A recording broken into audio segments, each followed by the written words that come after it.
سعودی عرب کا واقعہ میں کئی بار تقریروں میں بیان کر چکا ہوں۔ 3 دوست کار سے جا رہے ہیں،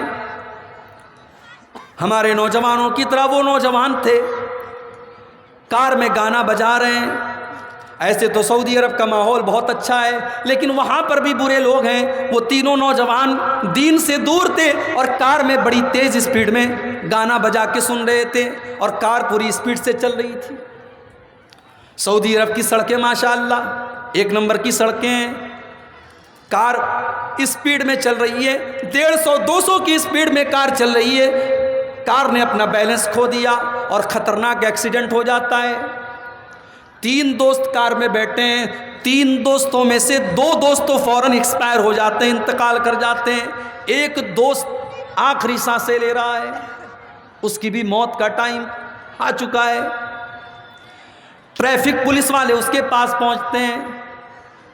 ٹریفک پولیس والے جب اس کے پاس پہنچتے ہیں یہ پوچھنے کے لیے کہ تم کہاں سے آئے تھے، تمہارا نام کیا ہے، جب کان لگاتے ہیں تو آخری سانسیں لے رہا وہ نوجوان بس ایک ہی جملہ اپنے منہ سے نکالتا ہے، وہ کہتا ہے انا فی سقر، انا فی سقر، انا فی سقر، میں تو سقر میں ہوں، میں تو سقر میں ہوں، میں تو سقر میں ہوں۔ یہ کہہ کر کے اس نوجوان نے دم توڑ دیا۔ ٹریفک پولیس والوں کو یہ بات سمجھ میں نہیں آئی کہ یہ انا فی سقر کیوں کہہ رہا تھا، یہ کیوں کہہ رہا تھا کہ میں سقر میں ہوں۔ ٹریفک پولیس والوں نے اس علاقے کے عالم دین سے پوچھا کہ آخر اس کا کیا مسئلہ ہے، یہ ایسا کیوں کہہ کر کے دنیا سے گیا۔ اس عالم دین نے کہا کہ اس مسئلے کا جواب آپ کو قرآن کے 29ویں پارے میں ملے گا۔ قرآن کا 29واں پارہ اٹھاؤ، اللہ فرماتا ہے جب جنتی جنت میں چلے جائیں گے، جہنمی جہنم میں چلے جائیں گے، تو جنتی لوگ جہنمیوں سے سوال کریں گے ما سلککم فی سقر، تم جہنم کے اندر کیوں چلے گئے؟ تو جہنمی کہیں گے قالوا لم نک من المصلین، ہم نماز نہیں پڑھتے تھے۔ اس عالم دین نے کہا یہ نوجوان بے نمازی تھا، یہ بے نمازی تھا، اور جب اس کی موت کا ٹائم آیا اور جب موت کا فرشتہ اس کے پاس پہنچا تو اس کو یہ انجام دکھایا گیا کہ یہ سقر میں جانے والا ہے، یہ جہنم میں جانے والا ہے، اور اسی لیے مرنے کے ٹائم اس کے منہ سے یہی جملہ نکل رہا تھا انا فی سقر، انا فی سقر، انا فی سقر، میں سقر میں ہوں، میں سقر میں ہوں، میں سقر میں ہوں۔ میرے نوجوان ساتھیوں، اس بات کی کوئی گارنٹی نہیں آپ کو موت کب آئے گی۔ کتنے نوجوان ہیں کوئی بیماری آ جاتی ہے، کوئی ایکسیڈنٹ ہو جاتا ہے، موت کوئی نہ کوئی بہانے سے ان کے پاس آتی ہے اور ان کو لے کر کے چلی جاتی ہے۔ میرے پیارے بھائیوں، ہم زندگی کا جتنا بھی پیچھا کر لیں، موت ہمارا پیچھا کر رہی ہے، اور جس دن ہماری موت لکھی ہوگی ہمیں دنیا کی کوئی طاقت موت سے نہیں بچا سکتی۔ اس لیے کوشش کرو کہ ایسا عمل کرو کہ اگر اس عمل کے دوران موت آ گئی تو ہمیں اللہ کی بارگاہ میں شرمندہ نہ ہونا پڑے۔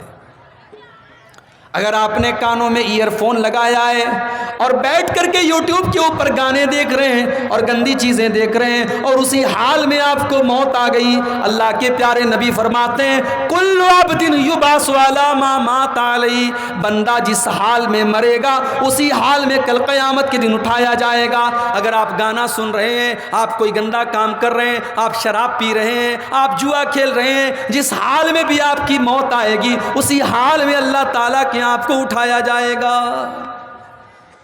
وَالشَّابُ النَّشَأَ فِي عِبَادَةِ اللَّهِ، قیامت کے دن اللہ تبارک و تعالیٰ اپنے عرش کا سایہ اس نوجوان کو بھی دے گا جس نوجوان کی جوانی اللہ کی عبادت میں گزری ہوگی۔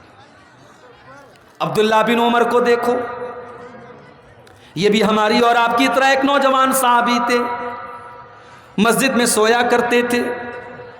ایک دن عبداللہ بن عمر نے یہ خواب دیکھا کہ 2 فرشتے ان کے پاس آئے اور ان کو ایک کنویں کے پاس لے کر کے گئے۔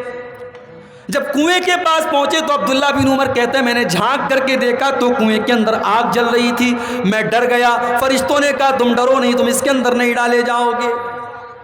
اس کے بعد نیند کھل گئی، چہرے پر پسینہ آ گیا۔ عبداللہ بن عمر کو لگا کہ بڑا بھیانک سپنا میں نے دیکھا ہے، بڑا بھیانک خواب میں نے دیکھا ہے۔ لیکن ان کی ہمت نہیں پڑی کہ اپنے اس خواب کے بارے میں اللہ کے نبی سے کیسے سوال کروں. ان کی ہمت نہیں پڑ رہی تھی. انہوں نے سوچا کہ چلو میں ڈائریکٹ نہ پوچھ کر کے میں انڈائریکٹ پوچھتا ہوں. وہ اپنی بہن کے پاس آئے. ان کی بہن کا نام تھا حفصہ، جو اللہ کے رسول کی بیوی تھی، ہم سب کی ماں تھی. حضرت عبداللہ بن عمر اپنی بہن کے پاس آتے ہیں اور کہتے ہیں کہ بہن، میں نے ایسا ایسا خواب دیکھا ہے، اب تم ذرا اللہ کے نبی سے پوچھو کہ اس خواب کا کیا مطلب ہے. حضرت حفصہ رضی اللہ تعالیٰ عنہ اللہ کے نبی کے پاس آتی اور آ کر کے اپنے بھائی کا یہ خواب بیان کرتی. اللہ کے پیارے نبی کیا فرماتے ہیں؟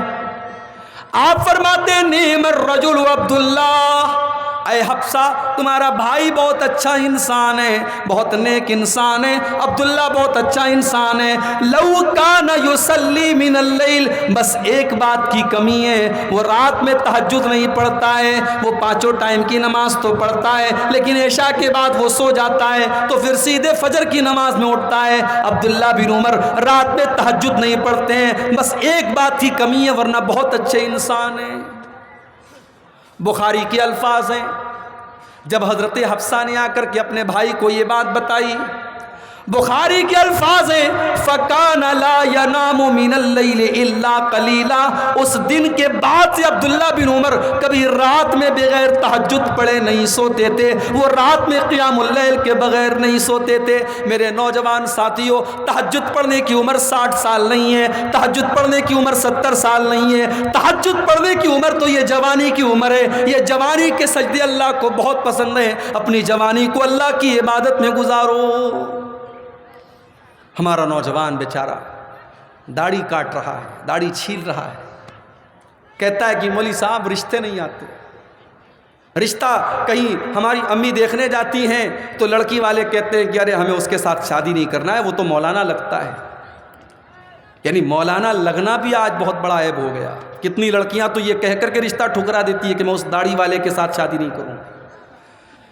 ہمارے نوجوانوں کو دیکھو، وہ ایسے ایسے لوگوں کو اپنا آئیڈیل اور ہیرو بناتے ہیں، جو ایک طرف عمرہ کرنے جاتا ہے اور دوسری طرف بیچارہ مندر میں جا کر کے سر بھی جھکاتا ہے اور غیر مسلموں کا تہوار بھی مناتا ہے. اس کے نام کے ساتھ کھان لگایا جاتا ہے. وہ اللہ کے گھر کا بھی طواف کر رہا ہے اور غیر اللہ کے آگے سر بھی جھکا رہا ہے. ایسے ایسے لوگوں کو ہمارا نوجوان اپنا ہیرو مانتا ہے اور اس کے جیسا بال رکھتا ہے، اس کے جیسا کپڑا پہنتا ہے، اس کو اپنا سمبل بناتا ہے.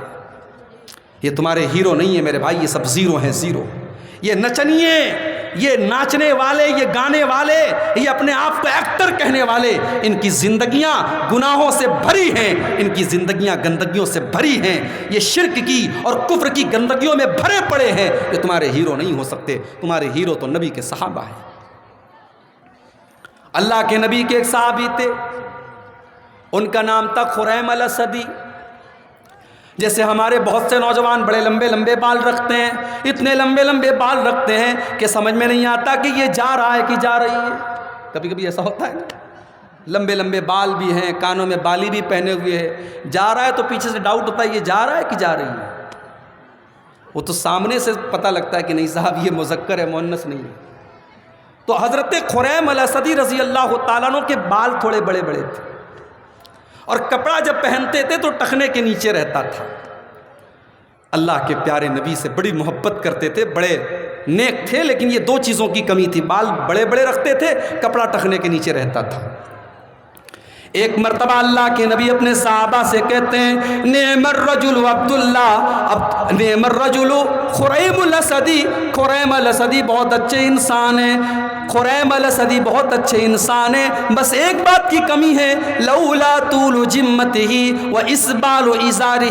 ان کا بال تھوڑا لمبا ہے، ان کے کپڑے ٹکنے کے نیچے رہتے ہیں. یہ دو چیزیں اگر دور ہو جائیں تو بہت اچھے انسان ہیں. صحابہ کرام ہماری اور آپ کی طرح رات رات بھر تقریر تو نہیں سنتے تھے میرے بھائی، مگر نبی کی ایک بات سنتے تھے تو ان کے دل میں اتر جاتی تھی. وہ کان سے نہیں سنتے تھے، وہ دل سے سنتے تھے. حضرت خریم الاسدی کے کانوں میں اللہ کے پیارے نبی کی یہ بات پہنچ گئی کہ نبی اکرم نے میرے بالوں کے بارے میں کہا ہے اور میرے کپڑے کے بارے میں کہا ہے کہ اگر اس کا بال بڑا نہ ہوتا اور اس کے کپڑے ٹخنے کے نیچے نہ ہوتے تو بہت اچھا انسان ہے۔ ابو داؤد کے الفاظ ہیں، حضرت خریم الاسدی نے کینچی اٹھائی، سیلون نہیں گئے، باربر کے پاس نہیں گئے، نائی کے پاس نہیں گئے، کینچی اٹھائی اور اپنے ہاتھوں سے انہوں نے اپنا بال کاٹ کر کے چھوٹا کیا اور اپنے پائجامے کو، اپنے ازار کو کاٹ کر کے انہوں نے ٹخنے کے اوپر کر لیا۔ میرے پیارے ساتھیوں، یہ نوجوان تھے، یہ ہمارے ہیرو ہیں۔ وَشَابٌ نَشَأَ فِي عِبَادَةِ اللَّهِ، وہ نوجوان جس کی جوانی اللہ کی عبادت میں گزری ہے۔ وَرَجُلٌ قَلْبُهُ مُعَلَّقٌ بِالْمَسَاجِدِ، اور قیامت کے دن اللہ کی عرش کا سایہ وہ انسان بھی پائے گا جس کا دل مسجد میں لگا ہوا ہو، جو ظہر پڑھ کے آئے تو عصر کی فکر ہو، عصر پڑھ کے آئے تو مغرب کی فکر ہو، مغرب پڑھ کے آئے تو عشاء کی چنتا ہو، عشاء پڑھ کے سوئے تو فجر کی چنتا ہو، نماز کی چنتا ہو، مسجد میں اس کا دل لگا ہوا ہو، جو مسجد میں ضرورت پڑے تو جھاڑو بھی لگا دے، یہ نہ سوچے کہ جھاڑو لگانا یہ حقیر کام ہے، یہ سوچے یہ اللہ کے گھر کا کام ہے۔ مسجد کا کام، مسجد کا لیٹرین بھی صاف کرنا پڑے تو اپنے ہاتھ سے کر دے، جو مسجد کے ساتھ اپنے دل کو لگا لے، جس کا دل مسجد سے لگا ہوا۔ وَرَجُلَانِ تَحَابَّا فِي اللَّهِ اجْتَمَعَا عَلَيْهِ وَتَفَرَّقَا عَلَيْهِ، اور آگے اللہ کے نبی فرماتے ہیں کہ قیامت کے دن اللہ کے عرش کا سایہ ان دو لوگوں کو بھی ملے گا جو دو لوگ آپس میں اللہ کے لیے محبت کرتے ہوں، اللہ کے لیے ملتے ہوں، اللہ کے لیے جدا ہوتے ہوں۔ بھئی میں بنارس کا رہنے والا ہوں، آپ گاجول کے مالدہ کے رہنے والے ہیں، میرے اور آپ کے بیچ میں کوئی رشتہ داری نہیں ہے، کوئی تعلق نہیں ہے، مگر آپ مجھ سے محبت کرتے ہیں کیونکہ میں اللہ اور اس کے رسول کی باتیں آپ کو بتاتا ہوں۔ میں آپ سے محبت کرتا ہوں کہ آپ اللہ اور اس کے رسول کی باتوں کو سننے کے لیے آئے ہیں۔ اب اگر ہماری اور آپ کی یہ محبت اللہ کے لیے ہوگی، سچی محبت ہوگی، تو اس محبت کی وجہ سے بھی اللہ تبارک و تعالیٰ ان دو لوگوں کو جو آپس میں اللہ کے لیے محبت کرتے ہوں، اللہ ان دونوں کو اپنے عرش کا سایہ دے گا۔ وَرَجُلٌ دَعَتْهُ امْرَأَةٌ ذَاتُ مَنْصَبٍ وَجَمَالٍ فَقَالَ إِنِّي أَخَافُ اللَّهَ، اور وہ انسان جس کو کوئی خوبصورت عورت اور پیسے والی عورت غلط کام کی طرف بلائے، گناہ کے کام کی طرف بلائے، زنا کی طرف بلائے، بدکاری کی طرف بلائے، فقال انی اخاف اللہ، اور وہ یہ کہہ کر کے ٹھکرا دے، نہیں میں یہ غلط کام نہیں کر سکتا، میں اللہ سے ڈرتا ہوں، کوئی دیکھنے والا نہیں ہے لیکن اللہ تو دیکھ رہا ہے، میں اللہ سے ڈرتا ہوں۔ اللہ کا ڈر اس نوجوان کے دل میں ہو۔ آج کا نوجوان تو موقع تلاش کرتا ہے، کسی لڑکی کا نمبر مل جائے تو اس سے بات کروں، کسی لڑکی کا واٹس ایپ نمبر مل جائے تو اس سے چیٹنگ کروں، اس سے تعلق بڑھاؤں، اس سے ملنے کا بہانہ ڈھونڈوں۔ یہاں اللہ کے نبی کہہ رہے ہیں کہ ایسا نوجوان جس کو زنا کرنے کا موقع مل رہا ہے، عورت خود بلا رہی ہے، اور ایسی مثال اگر آپ کو دیکھنا ہے تو حضرت یوسف علیہ السلام کی مثال آپ کے سامنے موجود ہے۔ یوسف علیہ السلام جس عورت کے گھر میں رہتے تھے، بڑی خوبصورت عورت تھی، پیسے والی عورت بھی تھی، اور یوسف علیہ السلام تو اس کے گھر میں غلام کی طرح رہتے تھے، وہ اپنا حکم بھی چلاتی تھی۔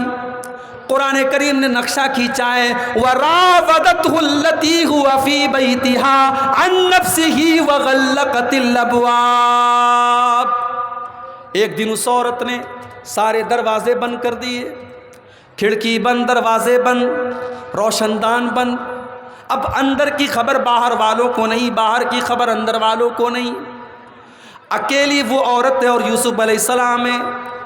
یوسف علیہ السلام اس کے غلام کی حیثیت رکھتے ہیں، وہ اپنا حکم بھی چلاتی ہے۔ ذرا غور کرو سچویشن کتنی خطرناک ہے۔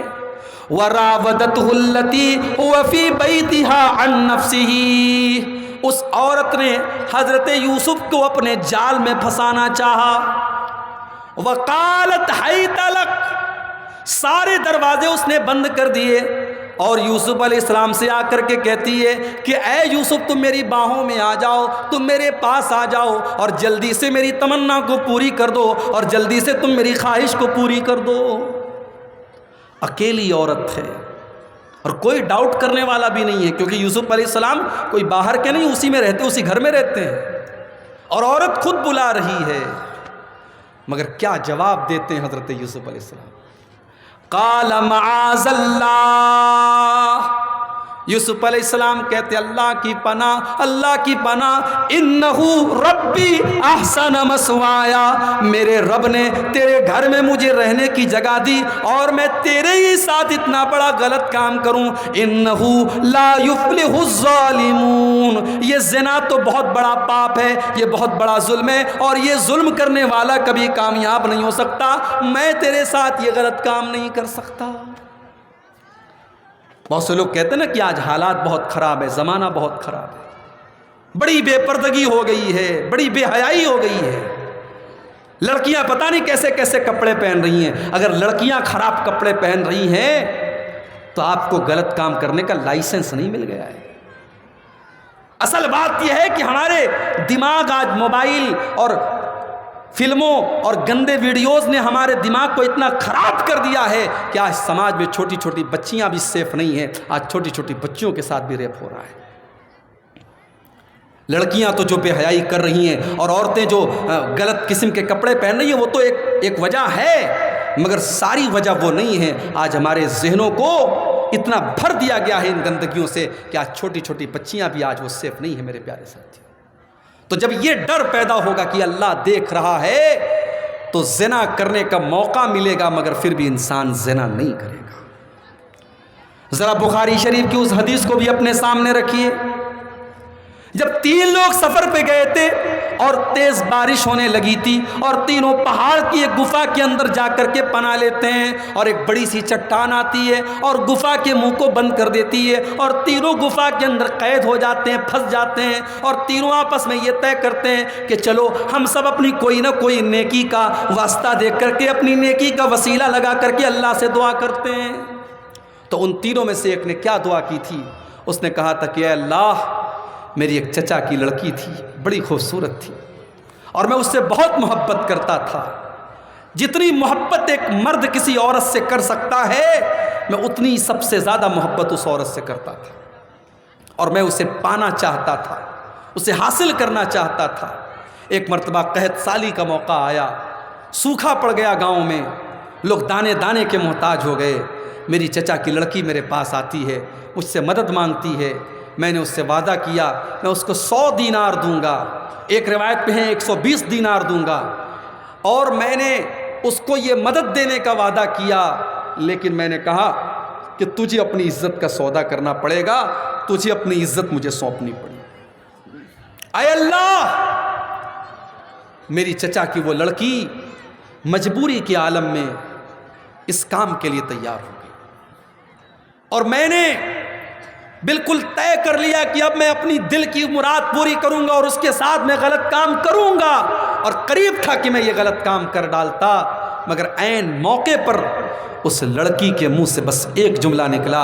اس نے کہا اتق اللہ، اتق اللہ، اتق اللہ، اللہ سے ڈر، اللہ سے ڈر، اللہ سے ڈر۔ ولا تفض الخاتم الا بحقہ، جس چیز کا تجھے اللہ نے حق نہیں دیا ہے، جس چیز کا اللہ نے تجھے ادھیکار نہیں دیا ہے، اس چیز کو تو اپنے استعمال میں مت لا۔ میں تیری بیوی نہیں ہوں، میں تیرے نکاح میں نہیں آئی ہوں، میرے ساتھ غلط کام کرنے کا تجھے کوئی ادھیکار نہیں ہے۔ اے اللہ، جب اس لڑکی کے منہ سے میں نے تیرا نام سنا، اے اللہ، میرے دل میں یہ احساس ہوا کہ میں غلط کام کرنے جا رہا ہوں۔ میں نے فوراً اپنا ارادہ بدل دیا اور میں نے توبہ کی، میں نے اس کو پیسہ بھی دے دیا اور میں نے اس زنا کے عمل سے اپنے آپ کو بچا لیا۔ اے اللہ، تو گواہ ہے کہ یہ عمل میں نے تیرے ڈر سے کیا تھا اور تیری رضا کے لیے کیا تھا۔ اے اللہ، اگر واقعی میں نے تیرے ڈر سے اور تجھے خوش کرنے کے لیے عمل کیا تھا تو اے اللہ تو ہماری اس مصیبت کو دور کر دے۔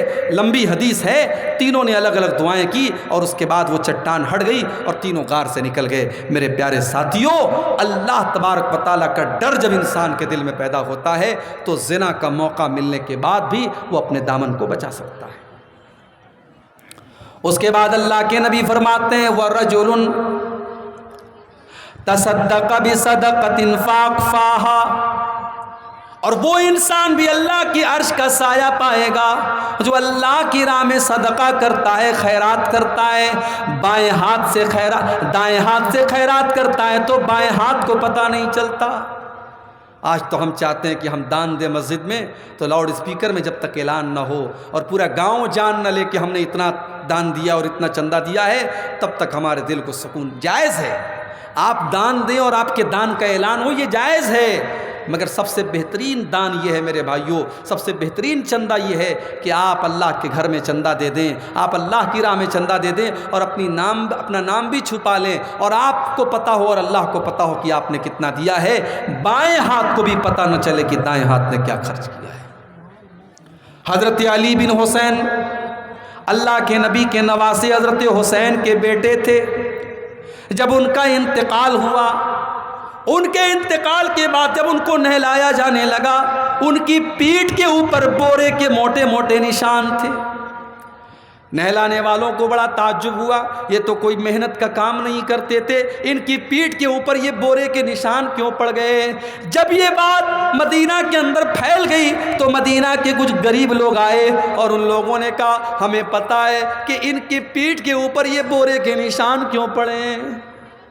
کہا کیا پتہ ہے، تم کہنا کیا چاہتے ہو؟ کہا کہ مہینے کی پہلی تاریخ کو اللہ کا کوئی نیک بندہ ہمارے گھر میں آتا تھا، رات کے سناٹے میں آتا تھا اور اناج کی بوری اپنی پیٹھ کے اوپر لاد کر کے لاتا تھا اور ہمارے گھر میں مہینے بھر کا راشن پہنچا دیتا تھا۔ ہمیں کبھی پتہ نہیں چلا کہ وہ اللہ کا نیک بندہ کون تھا۔ آج جب ان کی پیٹھ کے اوپر یہ بورے کے موٹے موٹے نشان ہم نے دیکھے، ہمیں یہ سمجھ میں آ گیا ہمارے گھروں میں راشن کا بورا پہنچانے والا کوئی اور نہیں، وہ علی بن حسین تھے۔ نیکی کر دریا میں ڈال، نیکی کر کے اس کو چھپانا، یہ بھی میرے پیارے ساتھیوں بہت بڑا کام ہے۔ اللہ کے پیارے نبی فرماتے ہیں کہ داہنے ہاتھ نے جو صدقہ اور خیرات کیا ہو، بائیں ہاتھ کو بھی نہ پتہ چلے کہ اس نے کیا خرچ کیا ہے۔ وَرَجُلٌ ذَكَرَ اللَّهَ خَالِيًا فَفَاضَتْ عَيْنَاهُ، اور اللہ کی بارگاہ میں اس کے عرش کا سایہ پانے والا وہ انسان بھی ہوگا جو اکیلے میں اللہ کو یاد کرے، جو تنہائی میں اللہ کو یاد کرے اور اس کی آنکھوں سے آنسو بہہ پڑیں۔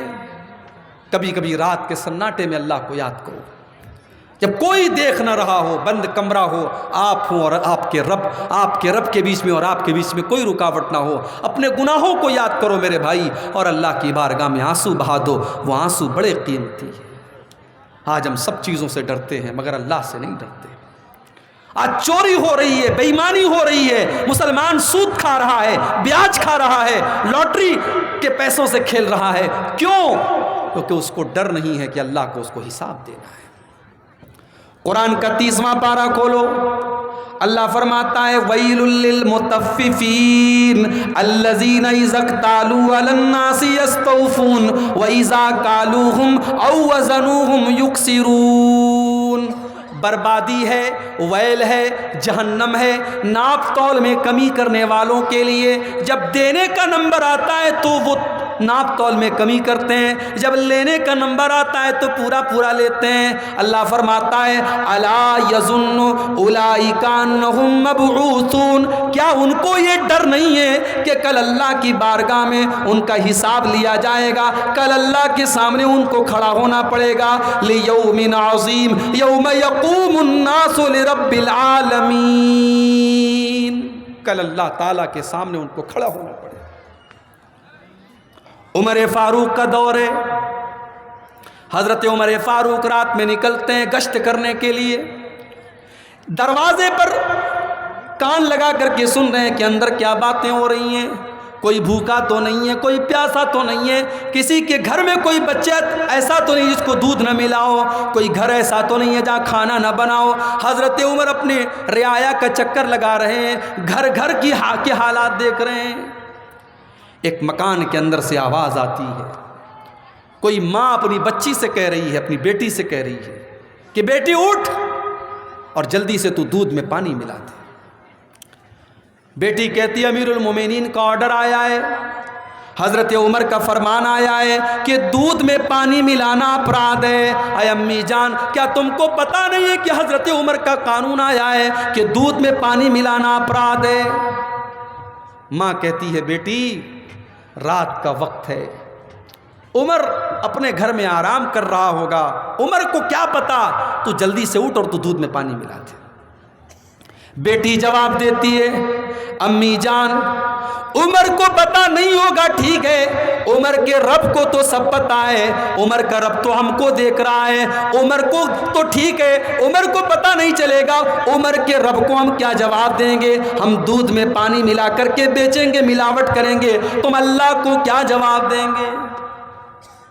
حضرت عمر نے دروازے پر نشان لگایا، صبح کو اپنے سارے بچوں کو بلایا، کہا میرے بچوں، کل رات جب میں گشت پر نکلا تھا، ایک مکان کے دروازے پر میں نے کان لگایا اور ایک نوجوان لڑکی کی باتیں میں نے سنی۔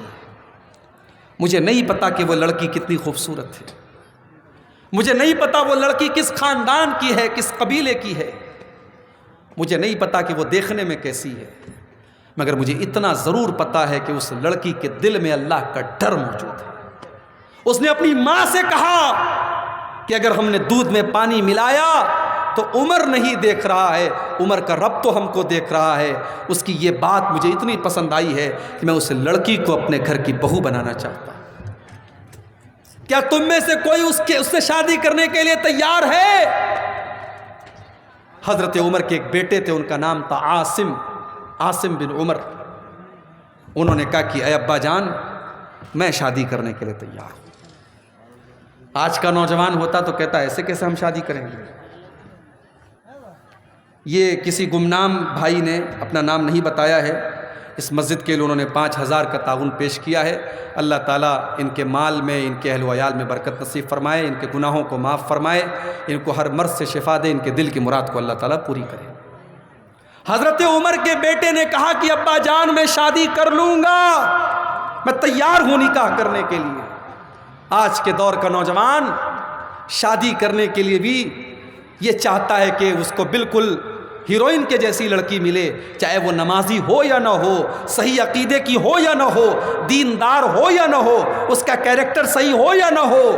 آج تو شکل و صورت پر ہم اور آپ مرتے ہیں، اسی لیے اللہ کے نبی فرماتے ہیں کہ جب کسی لڑکی کی شادی ہوتی ہے تو 4 چیزیں عام طور سے لڑکی کے اندر دیکھی جاتی ہیں، 4 چیزیں دیکھی جاتی ہیں، لمالہا ولحسبہا ولجمالہا ولدینہا۔ کچھ لوگ مال دیکھتے ہیں، کچھ لوگ خوبصورتی دیکھتے ہیں، کچھ لوگ خاندان دیکھتے ہیں، اور کچھ لوگ دینداری دیکھتے ہیں۔ اللہ کے پیارے نبی فرماتے ہیں فاظفر بذات الدین، تم دیندار عورت کو اپنے گھر میں نکاح کر کے لاؤ، تم کامیاب ہو جاؤ گے۔ میرے پیارے ساتھیوں، میری ماں اور بہنوں، جب آپ اپنے بیٹے کے لیے بہو لینے جائیں تو رشتہ داری اور خاندان اور روپیہ اور پیسہ بعد میں دیکھیے، خوبصورتی بعد میں دیکھیے، پہلے دینداری دیکھیے۔ حضرت عمر اپنے گھر میں بہو بنا کر لائے اس عورت کو، اور جب وہ عورت بہو بن کر کے آتی ہے تو اسی عورت کی نسل سے آگے چل کر کے اللہ کا ایک نیک بندہ پیدا ہوتا ہے، جس کو عمر بن عبدالعزیز کہا جاتا ہے، جس کو دوسرا عمر کہا جاتا ہے، اور جن کی عدل و انصاف کی داستانیں آج بھری پڑی ہیں۔ تو یہ ہوتا ہے اللہ کا ڈر۔ ایک اور واقعہ آپ اپنے سامنے رکھیے۔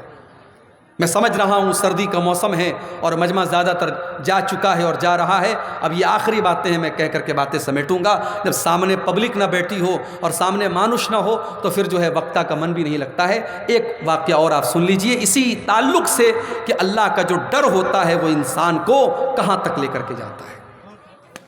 عبداللہ بن عمر رضی اللہ تعالیٰ عنہ سفر پہ جا رہے ہیں، راستے میں ایک چرواہا اپنی بکریوں کو چرا رہا ہے۔ عبداللہ بن عمر کو پیاس لگی ہے، بھوک لگی ہے۔ انہوں نے چرواہے سے کہا کہ ایک کام کرو، تم اپنی ایک بکری کا دودھ دو کر کے مجھے دے دو، میں پیسہ تمہیں دے دیتا ہوں۔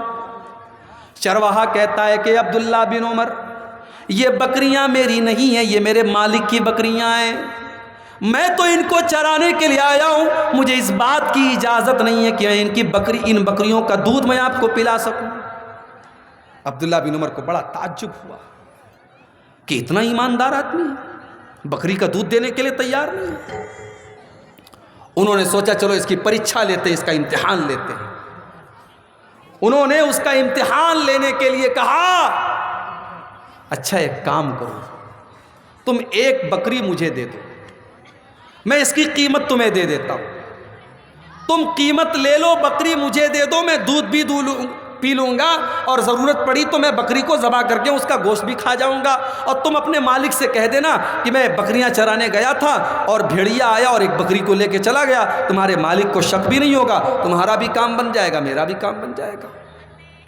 عبداللہ بن عمر نے یہ بات اس کا امتحان لینے کے لیے کہ دیکھیں کتنا ایماندار ہے اور اس کے دل میں اللہ کا کتنا ڈر ہے۔ میرے پیارے ساتھیوں، وہ چرواہا دیہات کا رہنے والا تھا، گاؤں کا رہنے والا تھا، پڑھا لکھا نہیں تھا، لیکن اس کے دل میں اللہ کا کتنا ڈر تھا۔ اس نے کہا عبداللہ، بڑا اچھا آفر آپ نے پیش کیا، میں بکری آپ کو دے دوں گا، آپ مجھے پیسہ دے دیں گے، آپ بھی خوش ہو جائیں گے، میں بھی خوش ہو جاؤں گا، میرا مالک مجھ سے پوچھے گا میں اس کو بھی جواب دے دوں گا، بھیڑیا کھا گیا، میرا مالک بھی خاموش ہو جائے گا، مگر میرے ایک سوال کا جواب دے دیجئے، فَأَيْنَ اللَّهُ، اللہ کو کیا جواب دوں گا؟ آپ کو جواب دے دوں گا، مالک کو جواب دے دوں گا، اپنے آپ کو خوش کر لوں گا، اللہ کو کیا جواب دوں گا؟ جب اللہ پوچھے گا کل قیامت کے دن کہ تو نے امانت میں خیانت کی، تو نے اپنے مالک کے ساتھ دھوکہ کیا، مجھے بس ایک سوال کا جواب دے دیجئے، میں اللہ کو کیا جواب دوں گا؟ عبداللہ بن عمر کی آنکھوں میں آنسو آ گئے، کہا واقعی میں تو پڑھا لکھا نہیں ہے، تو غلام ہے، تو دیہات کا رہنے والا ہے، مگر تیرے دل میں اللہ کا ڈر موجود ہے، تو بتا تو کس کا غلام ہے، تیرے مالک کا نام کیا ہے؟ اس کے مالک کا نام پوچھا، اور جب مدینہ میں پہنچے تو اس کے مالک کو بلا کر کے اس کی قیمت ادا کر کے اس کو آزاد کر دیا، اور جب وہ غلام جانے لگا تو عبداللہ بن عمر نے کہا کہ تیری اس ایک جملے نے جو تو نے کہا تھا فَأَيْنَ اللَّهُ کہ میں اللہ کو کیا جواب دوں گا، تیرے اس ایک جملے نے آج تجھے دنیا میں غلامی سے بچایا ہے، اور کل قیامت کے دن اللہ کے عذاب سے بھی تجھے تیرا یہ جملہ بچائے گا، جا میں نے تجھے آزاد کر دیا۔ میرے پیارے ساتھیوں، یہ ہوتا ہے اللہ کا ڈر۔ آج ہم دنیا کے کیمروں سے ڈرتے ہیں، مگر اللہ کے کیمرے کا ڈر ہمارے دل میں نہیں ہے، ہمیں اس بات کا احساس نہیں ہے کہ اللہ تبارک و تعالیٰ کو ہمیں ایک ایک حرکت کا جواب دینا پڑے گا۔ میرے بھائی، کل قیامت کے دن ہمارے نام اعمال کو اللہ تعالیٰ ترازو کے اوپر تولے گا، اور وہ ترازو کتنا ڈینجر ہوگا، کتنا خطرناک ہوگا۔ اللہ نے فرمایا وَنَزَعُ الْمَوَازِينَ الْقِسْطَ لِيَوْمِ الْقِيَامَةِ فَإِنْ كَانَ مِثْقَالُ حَبَّةٍ مِّنْ خَرْدَلٍ أَتَيْنَا بِهَا وَكَفَى بِنَا حَاسِبِينَ۔